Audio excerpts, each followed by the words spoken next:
Зундууд орчлуулагч.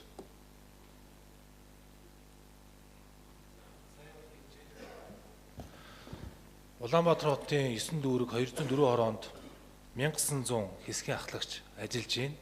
Нэг хэсгийн ахлагчийн хамар хүрээ бол ойрцоогоор 200 айл.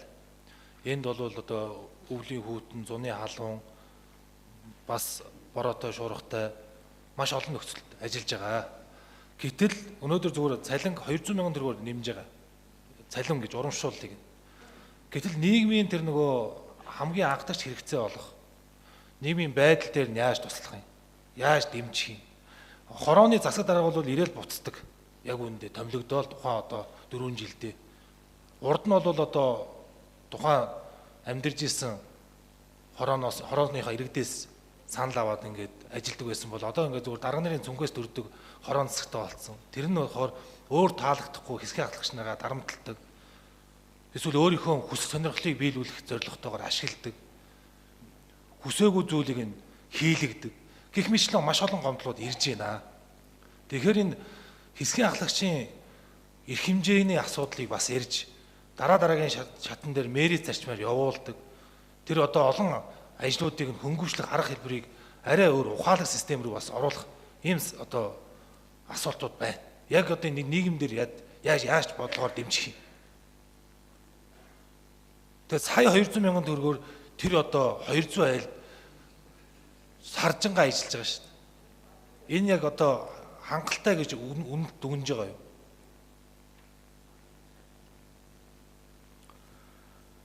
Төлөөлөгчийн асуултанд хариулъя. Зундууд төлөөлөгчийн асуултанд Гамбол дарга хариулъя. Зүүн микрофон. За, зундуудаар төлөөлөгчийн асуултанд хариулъя.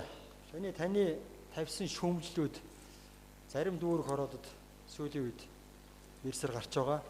2020 онд Монгол Улсын засаг захиргаа нутаг дэвсгэрийн нэгж түүний удирдлагын тухай хуулинд орсон нэмэлт өөрчлөлтийн дагуу хорооны хэсгийн ахлагчийг хорооны цаг дарга томилох ийм хуулийн зохицуулт гарсан. За хороо маань өөрөө хуулийн этгээд биш төсөвгүй.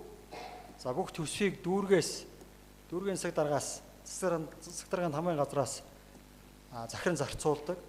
За хэсгийн ахлагч нар бол гурвалсан гэрээгээр ажиллаж байгаа. Тухайн хэсгийн ахлагч хорооны цаг дарга болон дүүргийн цаг даргын хамгийн газрын даргатай хамтарсан гурвалсан гэрээгээр ажилладаг ийм зохицуулттай.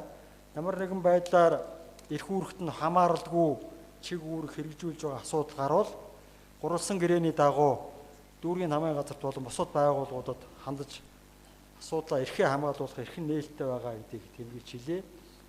За цалин урамшууллын хувьд өнөөдрийн хувьд үнийн өсөлт инфляцтэй холбогдуулаад Монгол Улсын засгийн газраас хөдөлмөрийн өсвийн доод хэмжээг тодорхой хугацаагаар тодорхой түвшинд нэмэгдүүлж байгаа.